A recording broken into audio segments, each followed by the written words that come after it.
What is up, Husker Nation? So Nebraska receives two big commitments over this weekend with Stephon Wynn, DT out of Alabama, and Marcus Washington, wide receiver out of Texas. It'll all be broken down right now, right here on the Wilson Dimon channel. So we start off with Stephon Wynn. Now this is an interesting get. This is coming exactly a week after Kane Williams' commitment, also a Alabama transfer. Redshirt junior out of Alabama, played 4 years. If you look at his stats, not much to see there. Only about a handful of tackles in his career, no sacks. That's okay. We are not looking to get a superstar right now at the defensive line. Obviously, we had O'Shawn Mathis out of TCU, which is a pretty good get. We got spoiled a little bit. Stephon Wynn is a really good get because he provides you a lot of insurance as depth. He's probably not going to get playing time over Devin Drew. He's probably not going to be the main guy on the defensive line. We'll see where he lines up, whether that's nose tackle or just D-end. But he's a guy who he's going to add experience. He has 2 years left of eligibility, played 4 years at Alabama. He's going to add knowledge. He's learned the scheme, learned the Saban defense. In a room where at Nebraska, it is full of inexperience. You can see it right now. The returning guys, Ty Robinson, Nash Hutmacher, definitely definitely butchered that a little bit. Colton Feist, which the staff loves a lot. He's a walk-on kid. Mosai Newsome, which dealt with injuries his entire career, it feels like, and just a bunch of other unknowns. It was a really bad D-line going into this break between spring ball and fall. The staff made a priority to get guys of any stature, and I really think this is a good get just because it adds more bodies to compete, adds more people. This D-line wasn't going to cut it by itself, and you add O'Shawn Mathis, again, big get from TCU, guy who can get to the quarterback at a high rate. You got Devin Drew has experience in the Big 12, big body guy. Now you add Stephon Wynn, who's a lot of experience in that Alabama defense. Doesn't have all the stats in the world, I'll tell you that much, but he's talented. You can see it when he was coming out of high school, top 75 recruit per 24/7 composite. He's also a big kid, 6'4", 300 pounds. He's going to get a lot of playing time, and I want to compare this to Darian Daniels get about 3 years ago. He doesn't have the production Darian Daniels does, but I expect him to be a leader. I expect him to be a guy who's going to contribute, and if things go right, we could see him go to the league next year, although he does have 2 years of eligibility. So it is a good get just on the fact that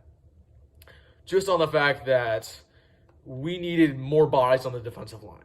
And we were not going to cut it with what we had before. And adding a third guy adds a lot of insurance to that defensive line. Going on to Marcus Washington, the wide receiver transfer out of Texas. Now this was, in my opinion, a little bit of a surprise get. There's been a little bit of smoke around Marcus Washington for about a couple weeks now regarding Nebraska. I didn't think it was going to come true. Purdue was making a run on him because they lost Milton Wright, their best receiver, due to grades. And he committed on, I believe it was Tuesday. So he's a guy who stats are there. You know, he has 300 yards as of last year, 20 receptions, 2 touchdowns, 15-yard average. Stats are, they're what they are. But the reason why I really love this get is for 2 reasons. 2 reasons I love this get. One, he has experience with Casey Thompson. Casey Thompson, obviously the Texas transfer at quarterback, he's gonna be quarterback 1. And the second reason why I love this get is when I've talked with Texas fans, they say one thing about Marcus Washington. It is his blocking ability. You look at his tape, you look at his highlights, it's the blocking ability. And not only just straight up blocking ability on run plays, but blocking ability on screens. And if you know Mark Whipple's offense and you know Scott Frost's offense, you know how much they utilize screens. And that is why I love this kid.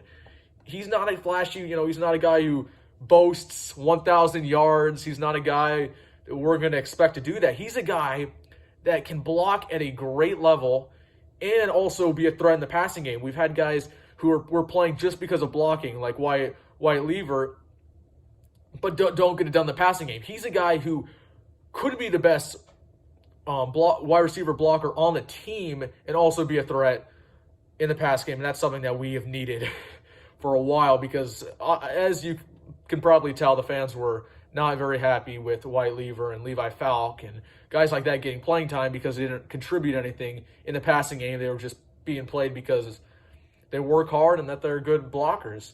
And now you add a guy who is a great blocker and could be a threat in the passing game. I love that kid. And adding experience with Casey Thompson does not hurt at all, I'll tell you that much. He was coming in. He's 6'2", 191. So a bigger guy. We're not really going after the big, last offseason it was the big thing, going after bigger receivers with with Lubick, and that's not really as big of a need right now, but this guy's a tall guy. He's not big like, you can see with Omar Manning. He's not going to play the X, but he is a good addition because he can block downfield. He was coming out of the 2019 class as a recruit, top 150 kid out of 24/7 composite. Again, this is what you can expect from him. He's not going to be a guy who's going to get 1,000 yards. He's not going to be a guy who gets more playing time than Trey Palmer or Isaiah, the wide receiver out of New Mexico State, IGC. And he's not gonna get more playing time than them. But he's a guy who will get playing time based on the fact that he is a spectacular blocker. And that, again, you talk with any Texas fan, that is what they know about him. He is a great blocker. Look up his film, spectacular. Another reason why he came here was his connection with Will Height, one of the recruiting directors. And it just shows the connections that the staff has. And I can't speak higher enough about this kid. This is a great transfer addition.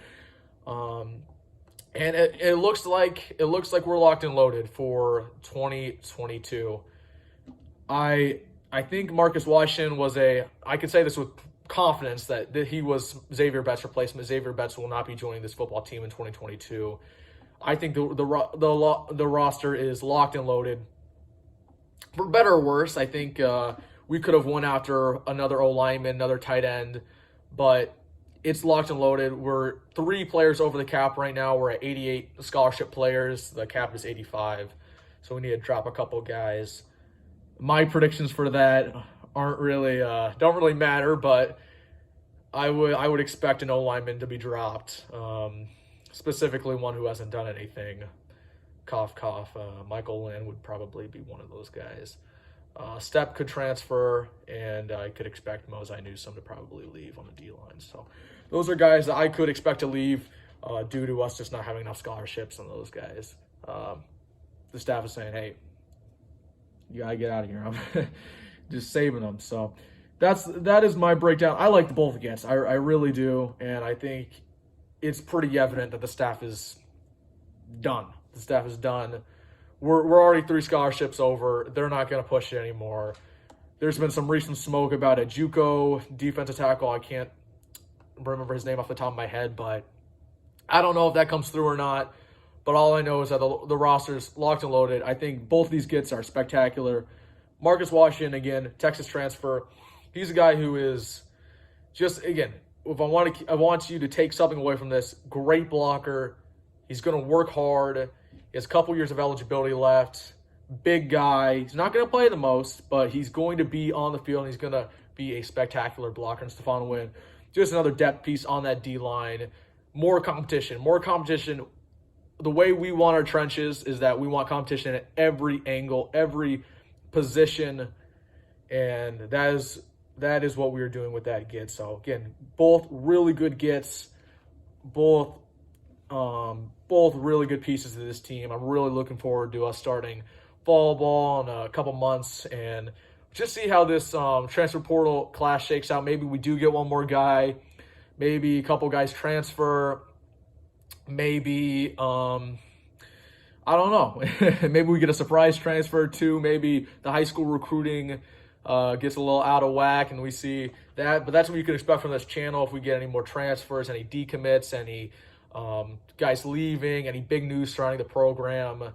That is what you can expect from this channel. So, again, to wrap this up, Marcus Washington transfer out of Texas, commits to the Nebraska Cornhuskers along with Stephon Wynn, transfer from the Alabama Crimson Tide. So great gets from Nebraska, good work from the staff, and I'm really excited to see what we do in these months leading up to Northwestern and Ireland. So that is all from me, and it's a great day to be a Nebraska Cornhusker.